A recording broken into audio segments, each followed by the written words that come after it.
Ayah pria ini telah meninggal selama 15 tahun, tetapi pagi ini ia menerima warisan tak terduga dari ayahnya. Penasaran, ia membukanya dan melihat. Itu adalah patung es penguin. Ia dengan hati-hati meletakkan penguin itu di atas meja. Satu panggilan telepon kemudian, penguin itu secara ajaib hidup kembali. Tetapi ketika ia berbalik lagi, penguin itu telah menghilang. Saat ia bertanya-tanya, sebuah panggilan aneh menariknya. Dia perlahan-lahan berbalik. Ya ampun, ini adalah penguin hidup. Pria itu dengan hati-hati mendekati penguin. Ia menyentuhnya dengan tangannya. Setelah memastikannya hidup, dia mengambilnya dalam pelukannya. Namun, penguin itu tidak terpengaruh. Dia memberinya hadiah. Pria itu tidak berdaya, tetapi ia tidak punya pilihan selain memasukkan penguin ke dalam bak mandi dengan es batu, dan bergegas pergi bekerja. Tetapi sedikit yang ia ketahui, ini bisa saja membunuhnya. Karena segera setelah pria itu pergi, penguin tidak bisa menahan kegembiraan dan kegembiraannya, melompat dan melompat di bak mandi, dan bahkan mencoba terbang. Tetapi secara tidak sengaja menyalakan keran. Setelah beberapa saat, kolam air terisi. Penguin-penguin itu sangat bahagia. Bak mandi seperti samudra saat ini.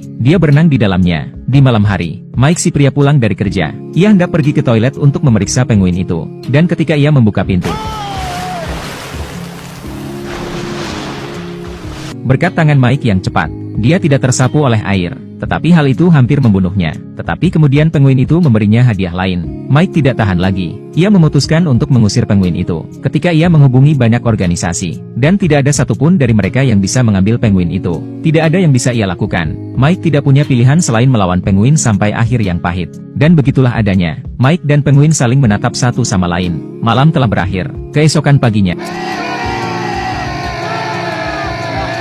jam alarm penguin membangunkan Mike. Mike tidak tahan lagi. Ia melemparkan penguin itu tepat di luar pintu. Penguin itu tampaknya telah melekat pada Mike. Ia tidak ingin pergi. Jadi Mike melemparkan air dari vas ke lantai, mengambil penguin. Selamat tinggal. Mike senang bisa menyingkirkan penguin itu. Tetapi ia dihentikan oleh seorang penjaga keamanan tepat saat ia keluar dari lift. Petugas keamanan yang baik hati membantu Mike menemukan penguin itu. Mike segera menyangkalnya. Tetapi semua buktinya ada di sana. Mike tidak punya pilihan selain membawa penguin itu pergi. Untuk menjaga rahasia penjaga keamanan, dia juga membayar petugas keamanan untuk tutup mulut. Itu adalah sebuah kerugian. Penguin itu tidak dikirim pergi dan dia kehilangan uang. Tetapi kemudian ada kejutan. Seekor penguin mematahkan hati Mike. Kemudian 5 lagi datang. Penguin baru tidak malu-malu. Beberapa datang mencari makanan mereka sendiri. Beberapa pergi untuk berendam di toilet terlebih dahulu. Kelompok penguin ini sangat pandai memecah rumah. Berhadapan dengan penguin-penguin ini, Mike mengalami kesulitan. Dan saat itulah, mantan istri Mike sedang berkunjung bersama anak-anaknya. Yang mengejutkan, anak-anak sangat menyukai penguin. Hal ini membuat anak-anak dan Mike semakin dekat. Sementara Mike menikmati momen kebahagiaan yang langka. Bel pintu berbunyi lagi. Kali ini adalah petugas pengawas hewan. Dia mengatakan kepada Mike bahwa dia bisa membawa penguin-penguin itu pergi. Tapi itu adalah kesempatan langka ketika Mike begitu bahagia dengan keluarganya. Ia tidak tega